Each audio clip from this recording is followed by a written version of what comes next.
So there's a lovely case of James Boswell, the diarist, who he's an aspiring young lawyer. He comes to London for the first time and he really wants to believe that people will see he's a gentleman, that he's a true gentleman.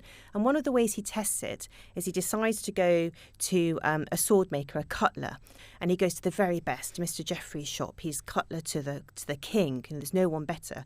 He walks into the shop. He says, "Sir, I'd like this sword." Mr. Jeffrey says, "Well, I don't know who you are." And Boswell says, "Oh, well, of course, you're absolutely right to not trust a gentleman, but I am a gentleman."